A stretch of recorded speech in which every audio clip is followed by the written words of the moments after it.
మట్టి తల్లి పల్నాడు మట్టి తల్లి పల్నాడు మట్టి తల్లి ముత్తోడిన బిడ్డడో గురజాల గడ్డ మీద ఉదయించిన సూర్యుడే పల్నాడు మట్టి తల్లి ముత్తోడిన బిడ్డడో గురజాల గడ్డ మీద ఉదయించిన సూర్యుడే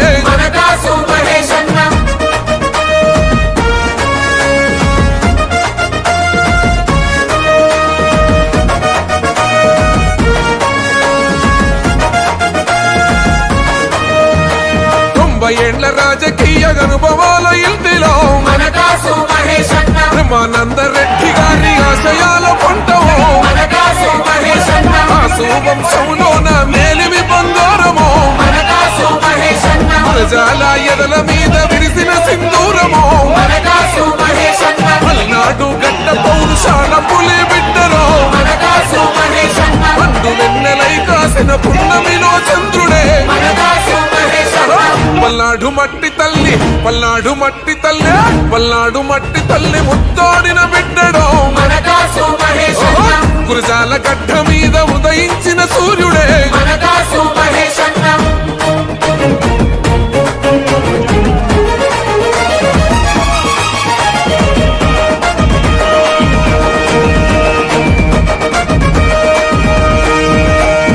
నాగార్జున సోదరు నిర్మాణకర్త బిడ్డరో అన్నదాత రైతన్నల పచ్చని మాగోనివో ప్రజల సొంత ఇంటి కలను ఊపిరి పోస్తున్నవో కృష్ణమ్మ జలాలు ప్రతి ఇంటికి రప్పిస్తివో వైద్య కళాశాలను తెప్పించిన జనయోధుడో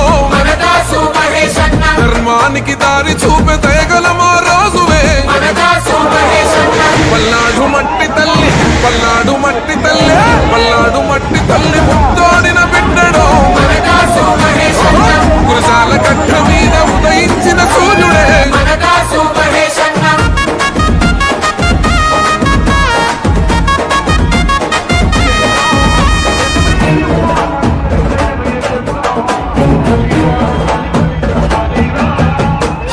తెలుగుదేశ అక్రమాల రంగు బయట పెడతివో అవినీతి దొంగలపై నిప్పులు కురిపించను నీతి లేని నేతలకు సింహ స్వప్నమోయరో ప్రత్యర్థుల కుట్రలను చిత్తు చిత్తు చేశారో ముందా నడిగినోళ్ళ దుమ్ము దులిపినోడురో గురజాల ప్రాంత ప్రగతి వెన్నుముకైనోడురో పల్నాడు మట్టి తల్లి పల్నాడు మట్టి తల్లి పల్నాడు మట్టి తల్లి ముత్తోడిన బిడ్డడో గురజాల గడ్డ మీద ఉదయించిన సూర్యుడే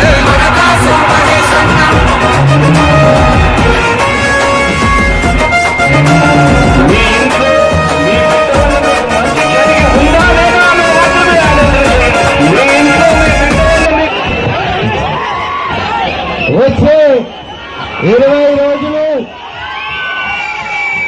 ప్రతి గడపకి పోండి, ప్రతి గుండెని తట్టండి, ఒకటే చెప్పండి, జగన్మోహన్ రెడ్డి గారి నాయకత్వంలో ఇంటింటికి వచ్చి సమస్యలు తెచ్చుకొని పరిష్కరించే పనిచేసే ఎమ్మెల్యే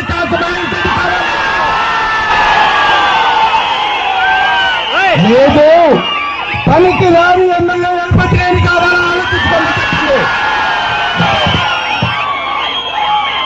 ఇందాక వస్తూ పిడుగురాలలో ఆ యేసు ప్రభును ప్రార్థించుకొని అల్లాకి దువా చేసుకొని అమ్మవారి దగ్గర పూజ చేసుకొని గంగమ్మ గుడిలో సంతకం పెట్టి పాటేశ్వరమ్మ సాక్షిగా ఈరోజు ఇక్కడ ఉన్నావు.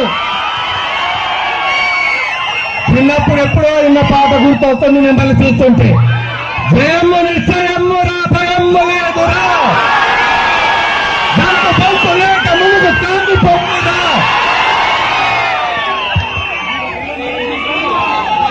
గారికి ముఖ్యమంత్రిగా ఒక్క అవకాశం నాకు ఎమ్మెల్యేగా వేయండి, గురజాలని గుండెలో పెట్టి చూసుకుంటామని చెప్పాం. ఈరోజు చూడండి, పాలనా సౌలభ్యం 50 ఏళ్ళకి ఒక వాలంటీర్ని పెట్టి ఈరోజు ఇంటికి పెన్షన్లు ఇస్తుంటే ఈ చేతగాని తెలుగుదేశం దద్దమ్మలు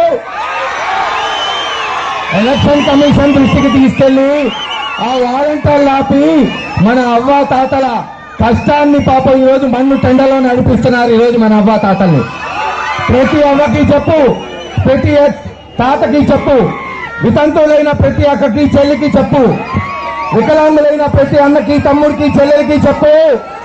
జూన్ 3 జగన్మోహన్ రెడ్డి గారు ముఖ్యమంత్రి అవుతాడు. జూన్ 4న మళ్ళీ పెన్షన్ మీ ఇంటి వస్తుంది వాలంటీర్ ద్వారా అని చెప్పు. ఇలా ఇన్ని చేస్తుంటే సంక్షేమం ద్వారా, నవరత్నాల ద్వారా, అమ్మఒడి, చేయూత, విద్యా దీవెన, వసతి దీవెన లేదు, ఆరోగ్యశ్రీ, అమ్మఒడి లేదు, రైతు భరోసా ఇస్తుంటే చంద్రబాబు నాయుడు గారు అంటున్నారు ఇలా ఇస్తే పేదవాళ్ళు, మధ్య తరగతి వాళ్ళు సోంబేర్లు అవుతారంట, సోమరిపోతులు అవుతారంట, పనిచేయరంట. నేను ఇక్కడున్న రైతులను అడుగుతున్నా, ఏమయ్యా మీరు పని చేయట్లేదా? చేస్తున్నారా? ఏమ్మా డ్వాక్రాలో ఉన్న వాళ్ళు పని చేస్తున్నారా లేదా? చంద్రబాబు నాయుడు గారి బంధువు ల్యాంకో రాజగోపాల్ రాష్ట్రంలో 50,000 ఎగ్గొడితేమో ఆయనేమో ప్రయోజకుడు అంట. పనికిరాని లోకేష్ కి 1,000 కోట్లు ఇస్తే ప్రయోజకుడు అంట. మన బిడ్డలకి చదువుకోవడానికి డబ్బులు ఇస్తేమో సోమరిపోతులంట. ఒక్క 20 రోజులాగు చంద్రబాబు నాయుడు గారు మీకు బుద్ధి చెప్పడానికి ప్రజలు రెడీగా ఉన్నారని తెలియజేస్తున్నా. జగన్మోహన్ రెడ్డి గారిని తట్టుకోవడానికి వాళ్ళ సత్తా చాలట్లా, వాళ్ళ బలం చాలట్లా. పోయి పవన్ కళ్యాణ్ గారిని కలుపుకున్నాడు, అప్పుడు చాలా పోయి ఢిల్లీ పోయి మోడీ కాళ్ళు పట్టుకొని అయ్యా బాబు రా అన్నాడు. చంద్రబాబు నువ్వు కాదు, మీ బాబు దిగొచ్చినా అక్కడ జగన్మోహన్ రెడ్డి రాకలేవు. ఒప్పుకుంటా. ఈరోజు బీజేపీ వాళ్ళు అంటున్నారు రాజశేఖర రెడ్డి గారు ముస్లింస్కి ఇచ్చిన 4% రిజర్వేషన్ కట్ చేస్తారట. చంద్రబాబు నాయుడు వాలంటీర్లు కట్ చేస్తాడంట, సచివాలయం కట్ చేస్తాడంట, ఇంటికి వచ్చే పెన్షన్ కట్ చేస్తాడంట. ఆంధ్ర రాష్ట్ర ప్రజలు ఏమంటున్నారు తెలుసా?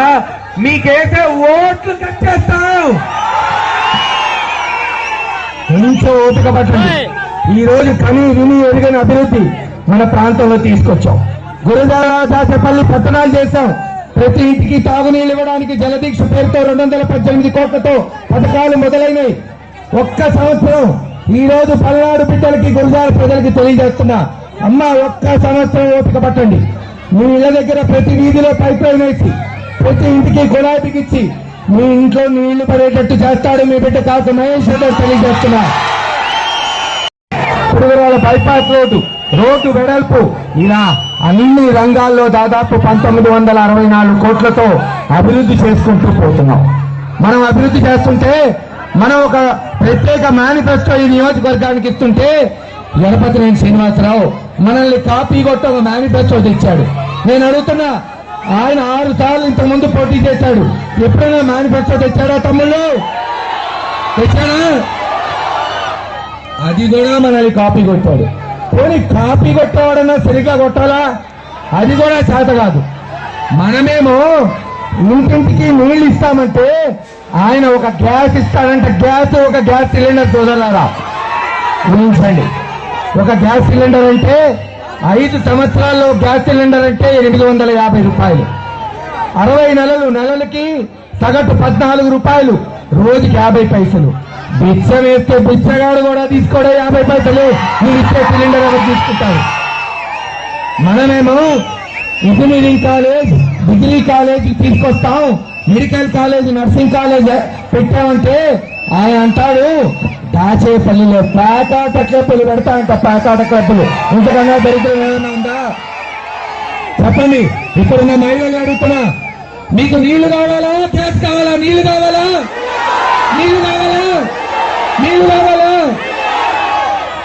ఒక్క సంవత్సరం ఓపిక పట్టి సాధరా. ఇంటింటికి కృష్ణమ్మ పరిగెళ్ళి ఇస్తాడు జగన్మోహన్ రెడ్డి గారు.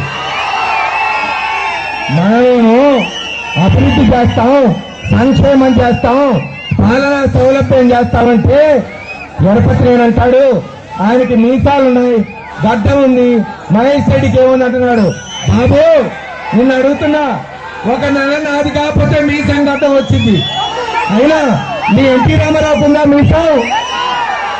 మీ చంద్రబాబు నాయుడుకు ఉంది పిల్లి గడ్డం అదొక గడ్డమా? అయినా మూస ఉందా, గడ్డ ఉందా, బొచ్చుందా కాదు, దమ్ముందా? మొన్న 1983, ఈ రోజు 2024, 41 సంవత్సరాల్లో ఏ రోజన్నా ఒక బీసీ కానీ ఎస్సీ కానీ తెలుగుదేశం ఎమ్మెల్యే ఎంపీ లేదు శాసన మండలి టికెట్ ఇచ్చిందా చెప్పండి సోదరులారా? లేదు. రాజశేఖర రెడ్డి గారు నటు కృష్ణ గారికి ఇచ్చాడు మాచర్లలో. జంగా కృష్ణమూర్తిని ఎమ్మెల్యే చేశాడు 2 సార్లు. జగన్ గారు జంగా కృష్ణమూర్తి గారిని ఎమ్మెల్సీ ఇచ్చి మన వడేరాజుల బిడ్డ ఏకరత్నం గారిని మరి శాసన మండలికి పంపించలేదా? ఈ రోజున 75 సంవత్సరాల స్వతంత్ర భారతదేశంలో మొట్టమొదటిసారి నర్సోపాయత పార్లమెంట్ కి బీసీ బిడ్డ అనిల్ యాదవ్ ని పంపించింది వైఎస్ఆర్సీపీ పార్టీ కాదా? అంటారు అనిల్ యాదవ్ కేమో ఎక్కడి నుంచో వచ్చాయంట. నేను అడుగుతున్నా, మీ కృష్ణదేవరాయలు ఎక్కడి నుంచి వచ్చాడా? గుంటూరు నుంచి రాలేదా? మీ లోకేష్ బాబు ఎక్కడి నుంచి వచ్చాడు? చిత్తూరు నుంచి రాలేదా? మీ కృష్ణదేవరాయలతో న్యాయం, మీ లోకేష్ బాబుతో న్యాయం, బీసీ అభ్యర్థి అయిన అనిల్ కుమార్కి ఒక న్యాయం ఆలోచించండి సోదరులారా. ఖచ్చితంగా వచ్చే 20 రోజులు కష్టపడదాం, ప్రతి ఇంటికి పోదాం, ప్రతి గుండె చప్పుడు తరడం ఒకటే, వాళ్ళు చెప్పేది ఒకటే. మహేష్ రెడ్డి నిన్ను ఎడపతినేని 10 సార్లు కొంటాడు, అనిల్ యాదవ్ బీసీ డబ్బు లేదు 100 సార్లు కొంటాడంటున్నా. మీ దగ్గర డబ్బు ఉంటే మా దగ్గర దమ్ముంది సోదరా, నీతుంది, నిజాయితీ ఉంది, ధర్మం ఉంది. తప్పకుండా రేపు రాబోయే ఎన్నికల్లో అఖండ మెజార్టీతో వైఎస్ఆర్సీపీ పార్టీ గెలవబోతుంది. అందరూ ఇక్కడ ఉన్న వాళ్ళంతా ఒకటే చెప్తున్నా, వాళ్ళు రేపు 3,000 ఇవ్వచ్చు, 4,000 ఇవ్వచ్చు. ప్రతి ఇంటికి పోయి ఒకటే నినాదం, నోటు టీడీపీది, ఓటు జగన్ది. నేను నోటు అంటాను, మీరు టీడీపీ అనాలా. నేను ఓటు అంటాను, మీరు జగన్ అనాలా. Vote vote Jagan, note TDP, vote Jagan, note TDP, vote Jagan. జై హింద్. గిరా గిరా తిరుగుతుంది ఫ్యాను, గిరా గిరా ఫ్యాను, గిరా గిరా తిరుగుతుంది ఫ్యాను. మరొక్కసారి అనిల్ కుమార్ యాదవ్ ని ఎంపీగా చేసి ఢిల్లీ పంపిస్తాయి. మీరు సిద్ధమా? జగన్మోహన్ రెడ్డి గారిని మరొక్కసారి ముఖ్యమంత్రిగా చేసుకోవడానికి మీరందరూ సిద్ధమా? మరొక్కసారి ఎరపతినేని శ్రీనివాసరావుని ఓడించి ఇంట్లో కూర్చోబెట్టడానికి మీరు సిద్ధమా?